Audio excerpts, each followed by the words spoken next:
Good evening, everyone, and I'm glad to be here with you again sa FinTalk series. And yeah, I'm so glad to see someone who are joining this webinar and sa mga past na mga webinars before, ang dami nag-join tapos they are learning a lot from us. No? So I hope we're able to bring new ideas tsaka interesting facts na matututunan niyo today. So our aim is to add value to you, lalong-lalo na sa pag-manage nyo ng inyong finances. Ayan. So are you ready? I hope everyone are ready. All right. So sige, let me start. No? So nakikita naman yung screen ko. Wait lang. Yes, Yeah. nakita. Okay. Sige. Nagre-reposition lang ako ng slide. All right. So okay. So good day again and welcome to our FinTalk series, everyone. So if your money could talk, what would it say? Yun yung pamagat ng ating series ngayon, right? So, pero right now, the peso is whispering worries as it weakens against dollar. So, yan yung sinubulong sa atin ng pera, di ba? Kanina kaka-ano ko lang kaka-open ko na ng Facebook kasi nagbiyahe lang din ako papunta dito sa webinar na to. And then nakakita ko agad sa Facebook, naging 58 pesos na yung uh, yung palitan ng peso sa dollar. Maraming nakakalungkot lang, maraming Pilipino masaya. So di nila alam what's behind. No? Pero yan yung wini-whisper ng pera ngayon. And at the same time, the money spent, ito, makaka-relate kayo dito. The money spent on flood control projects might be screaming, di ba? About mismanagement every time it rains. Yeah. Do you agree? Do you agree? I hope alam niyo yung nangyari ngayon sa Pilipinas, di ba? Lalo nagbabaha. So yung pera, sumisigaw, galit. Okay? So kaya maraming taong bayan gagalit din. So makaka-relate talaga tayo dito. And how about our own wallets? Yeah. So after payday, we are cheering or are we crying from our tingi mentality and impulsive Shopee spree? Di ba? Maiiyak ba yung mga pera natin? Sumisigaw ba sila sa mga behavior natin when the money comes in our wallet? So we hope this thingy culture in instant gratification, but na yung money natin might be begging for sana long-term planning din, not only for instant or short-term. Pero I believe our money are begging to grow, are begging to expand. Parang tayo bilang mga mamamayang Pilipino gusto rin nating lumago, di ba? So yan, nagbe-beg sa atin yung pera natin, right? And in the next few minutes, ladies and gentlemen, we're not just going to listen to our money, but we are going to have a serious conversation with it to make sure its story changes for the better. All right, so I hope you're excited to learn for this FinTalk series. So wait lang, ito tayo kumana ng keyboard ko. Wait lang. Sorry. Ayan. So, sabi nga dito, our money has may tumatawag. Our money has a voice, di ba? So, it speaks through your spending, saving, and investing habits. So, everybody can relate to this. No? Pag yung pera pumasok sa ATM ninyo, sa payroll ninyo, meron nang sinasabi yung pera sa atin, di ba? Pwedeng sabihin niya na, uy, ngayon inaplos mo lang ako, mawawala na ako bigla sa'yo. Dumaan lang ako sa palad mo. Something like that. So, uy, i-invest mo naman ako para yung 20 mo maging 50 naman. Darating ang panahon. So, yan yung mga kailangan na maging conscious tayo about kung talagang literally nagtasalta ang pera, pakikinggan mo ba talaga sila? Ayan, kasi it will really help you kasi money is an instrument, it's an amplifier, no, na makakatulong sa needs nyo, sa dreams ninyo. So, how about you? Sa tingin nyo, ano kaya sinasabi ng pera sa inyo sa ngayon? Galit ba siya? Gusto niyo bang sumigaw? Wah! Ganun, galit na, sasapaling ka na. Or talaga, uy, grabe, galing manage ng pera. So, your money has actually a voice and we will teach you some voices na but dapat nating pakinggan, okay? So, na voice number one, meron sinasabi ang pera na I'm always leaving you. Do you agree? So, of course, money come in and money go out. ba? So, kasi we earn money and we spend our money. But unfortunately, most Filipinos, parang YOLO ang dating pagdating sa pera, di ba? Parang pagdating ng pera, parang their minds is yung nasa present lang. Parang, oh sige, this is what I need to spend. Ito yung kailangan kong obligasyon na bayaran. And sometimes yung perception nila medyo hindi lumalayo, hindi nagiging long term. Kasi yun lang eh. Kasi ito lang, dito lang ako nabubuhay ngayon. So medyo nakakalungkot din nila nakikita yung hinaharap, yung mga ibang kababayan natin. So of course, you only live once, but you also grow old. Tama po? So kung YOLO lang alam nyo, kailangan alam nyo rin na yago rin tayo. You also grow old. So kailangan natin magkaroon ng control sa pera para hindi naman nila tayo iwan agad, parang love life mo. Eh, sorry. So parang ganon, okay? Money in, money out, that depends on your behavior. By the way, I just want to share about managing finances. I believe, yes, you need knowledge how to manage finances, di ba? Pero I firmly believe, mas malaki pa rin talaga dapat yung behavior natin about money. So I call it 20-80 principle. 20% you have the knowledge or the skills, but 80% behavior. Kaya nga I believe talagang if you really want to expand, you want to really to grow your money, you want to become financially independent, kailangan you know how to behave against with how you manage your money. Yan. So kasi kung magde-depend yung reaction ng pera sa iyo, depende on what's your behavior, right? So I hope you can relate to that. So meron lang konting quote dito sa the wise man saves for the future, but the foolish man spends whatever he gets. So alam naman natin, naririnig naman natin yung proverbs na yan, okay, na ikaw ba yung tipong pag dumating yung pera mo, nauubos ba? Kasi ito yung mga kailangan mo eh. Of course, kailangan mo siya, pero do you really, keep some for your future? Okay, so something like that. So, but you can be more wiser about money, not only spending about what you have now or what you need now, but of course, you will be needing something tomorrow or the next day or in the next month or in the next year or few more years ahead. Mangangailangan ka pa rin. So maganda siguro pag ganun ang mangyayari, kailangan ka lang talagang nagsisave din for your future. So ayan, pakinggan mo na sana hindi ka iwan lagi ng pera. Na ikaw yung naghahanap ng pera pero yung pera dapat yung naghahanap sa iyo. Yung sila lagi yung kahit pumapasok na lang ng basta-basta. And we will also show you paano natin gagawin yon. So voice number 2. Okay, so you don't know where I go. Ayan, makaka-relate na naman tayo. Madaming nagpapa-consult or may mga nakakausap sa akin, kinakausap ko about financial planning. Personal man yan or group. Tapos tatanong ko sa kanila, how well are you in managing your finances? Sabi nila, on a scale of 1 to 10. Yung iba, syempre 8, 7. Tapos ganun. Sige, sabi ko, ang next question ko, can you show me how many of yung income mo, paano mo siya na-spend for the last month? Can you identify kung saan sila lahat nagpunta? Parang gano'n. Yun yung una kong tanong eh. If you really manage well your finances, can you identify to me, can you tell me, show me kung saan sila pumunta?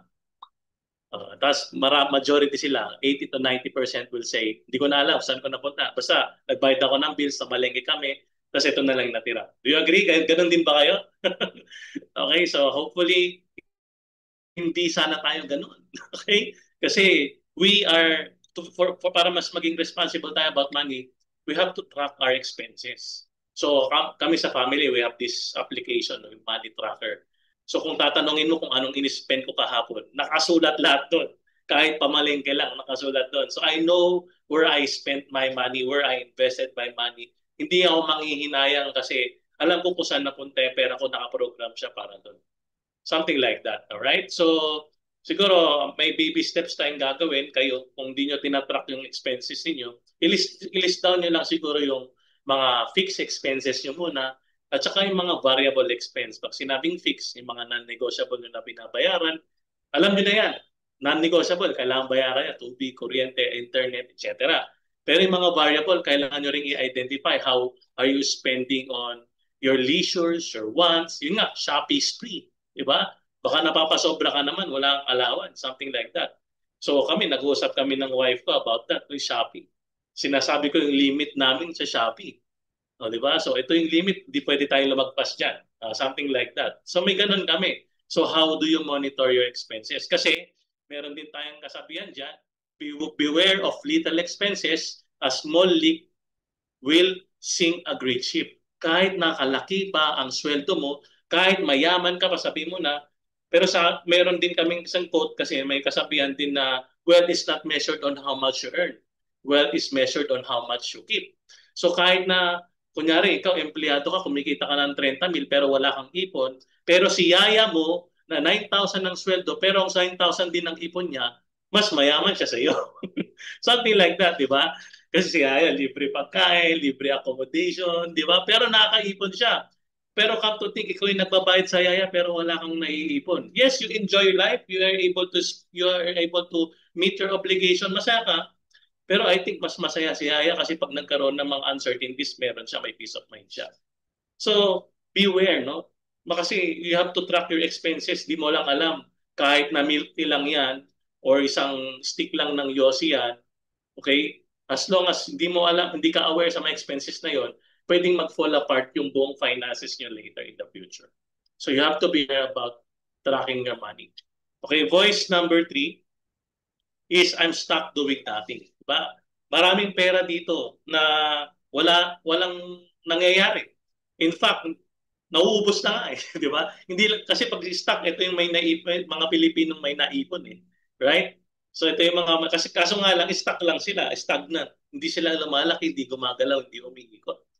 And kung kakausapin niyo yung mga successful people about money, lalo yung mga negosyante, wala silang perang nakastock. Lahat yan gumagalaw. Right? So we have to learn then, we have to be responsible to know ano ba yung mga proper instruments, how your money can operate, no? Can move para naman makatulong din sa inyo later. Siyempre not today, but of course it takes time also for your money to grow. Hanap ka lang ng something na you can really rely or yung mga reliable instrument that can na instead na yung money mo nag-i-stack lang walang ginagawa. Okay, thus may inflation pa, nawawalan pa siya ng value. Kaya nga may isa rin akong sinishare lagi na na sa mga kausap namin, yung pera dahil because of inflation nagiging na bumababa yung buying power niya. Okay? Ang tawag namin doon silent thief. Sabi nga, kaya maraming Pilipino natatakot daw mag-invest, natatakot maglagay ng pera sa time deposit. Okay? Mas matakot kayo kung pag tinatago niyo lang ang pera niyo. Okay? Mas matakot kayo. Mas risky po yun. Okay? So, it's better your money go to financial institution. Siyempre na credible, na legitimate, na stable, kaysa naman na nakatago lang yung pera ninyo. So, ayan, I'm stuck. Di ko alam anong ginagawa ko. Naka-idle lang siya. Wala siyang growth.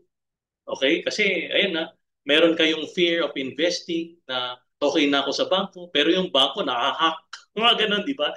So, okay na ako dito sa government funds, pero yung management ng government, hindi naman din 100% na talagang mag-ano ka, magtitiwala ka. So, kailangan lang maghanap, mag-diversify ka lang o sakali or para hindi lang mangyari na yung pera mo hindi gumagalaw. Okay? Voice number 4. I'm exhausted. I'm carrying all the burden. Okay? Parang kayo, di ba? Nakakapagod ba? Nakakapagod bang gumastos? Nakakapagod bang magpadala ng pera, magbigay ng obligation sa pamilya? Okay? So, alam mo, pera, bago ka napapagod yung pera mo, mas pagod pa kaysa sa'yo. Okay? So, kasi, ayan, meron pa nga mga expenses na nauuna pa yung expenses kaysa sa sweldo mo.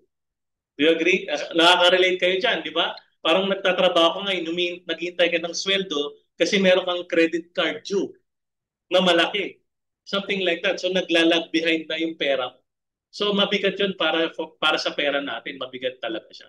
So that's why you need to have to, pagdating sa debt, kailangan mo talagang know how to manage that debts. So if ikaw nakikinig and nasa debt trap ka ngayon, so approach trusted financial advisor, no, that can really help you go out of that debt, sa mga pagkakautang na yan. So mga financial advisor, they know how to get out of the debts. May mga formulas ginagawa dyan, solutions na ginagawa dyan, strategic na akma lang sa kakayahan. Okay, so of course, money is a terrible master, but an excellent servant. So kailangan tayo mismo ang maging master sa money instead yung money will be your master. Baliktad, right? Kasi madaming tao na slave ng pera. O kanang lumayo, tumingin ka na lang sa Pilipinas. Di ba? Madaming tao slave ng pera. So, pero kung ikaw ang naging master ng pera, you don't have to look for money because you can create money anytime if you want, if you know how to handle money. Voice number 5, I'm protecting you quietly. Very important ditong voice ng pera na to. Kailangan may ganito kayo na yung pera nag-whisper sa'yo, pinoprotektahan din kita ha. Kasi if you know how to use your money, if you are smart about your money, kailangan naglalagay ka rin sa mga insurance investments, okay, emergency funds, naglalagay ka ng pera dyan. Kasi if wala kang pera dyan, wala magpoprotect sa'yo. Imagine insurance is the only asset na malaki na hindi mo kailangan pag-ipunan. So tatanungin kita, kunyari, kailangan mo ng 1 million sa hospital ngayon, meron ka ba? Wala. Pero pag may insurance, bigay sa iyo yan ng insurance company. So you don't have to save for 1 million for a very long time, which is sometimes impossible pang ipunin. Tama ba? Sinong sane person na mag-iipon ng malaking pera para lang pambayad sa hospital? I doubt. Walang gagawa nun. Kaya nga wala tayong ipon eh. Di ba? Wala tayong ipon. Alam bakit? Kasi nga, ba't ako mag-iipon? Bibigay ko lang sa doktor yung pera ko. Ayaw ko yun. Right? Pero, syempre, that's why those industries, so insurance, mutual fund, trust funds, bonds, they are created for a purpose for you. Para mas madali na lang access ng pera sa iyo. Sabi nga dito sa Proverbs again, go to the ant, O sluggard, consider its ways and be wise. It has no guide, overseer, or ruler, yet it prepares its provision in summer and gathered its food at harvest. Alam nyo, tignan nyo na lang yung mga langgam. Anong ginagawa nila? Nag-iipon. Mayroon silang insurance. Tama ba? They live to protect their colony. How about us, our family? Do we do that? So kung hindi nyo alam, magawin lang natin yung picture ng mga ants, paano nila pinoprotect yung colony nila.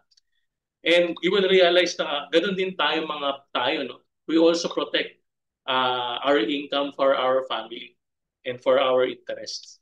So good news, you can change your money voice. Okay, so kung dati galit yung pera sa'yo, nagtatampo yung pera sa'yo, nagsusumbong siya, ganon, o pwede niyong palitan. Instead na ganon sinasabi ng pera mo, I'm now growing. Okay, I'm now manifesting. Ayan, di ba? I'm now here for your future. I'm protecting your dreams. Sana ganon, di ba? Sana all. Pero it starts with the right behavior, that's number 1. And it starts also na kailangan nyo rin ng right guidance. I believe I really believe talaga na every Filipino na kailangan ng counsel. Even in the Bible sinabi yan na you have to get counsel para magkaroon ka ng wisdom. So kasi hindi mo alam, kahit alamin mo lahat, you can never be really an expert on something. Kunyari, sa health, kailangan mo ng doctor, sa building, kailangan mo ng engineer, ng arkitekto. Pagdating sa business, kailangan mo ng accountant, kailangan mo ng mga broker. Pagdating sa financial management and financial decisions, kailangan mo ng financial advisor. So, yeah, if someone, a financial advisor, invited you to attend this webinar, it's a blessing for you. In fact, the advisor is open to help you. So reach out to your advisor o sino man yung nag-invite sa inyo para makapag-attend nito and try to ask them and ask for help. How can I really manage my finances? Kasi guys, may formulas talaga how to manage your finances, technical formulas na kailangan nating sundin. Okay? Kasi alam nyo na maraming formulas out there, mga rule of thumbs na kailangan sundan. For example, if you want to have an optimal health, Kailangan umiinom ka ng 8 to 12 glasses of water. Sabi ko, kailangan ng 10,000 steps, kailangan 8 hours of sleep. Alam natin yan, pero ang tinatanong ko sa inyo, ginagawa nyo ba? Di ba hindi rin? Di ba? So, pero may long-term impact yan pag hindi mo sinunod yung formula na yun. Ganon din sa pera. So if you do not have a formula for your finances, later you will feel the effect, the negative effect for not following that formula. And you know what? Financial advisors are expert of that. Expert sila dyan. So lapitan nyo sila paano mag-allocate, paano mag-organize, paano mag-prioritize.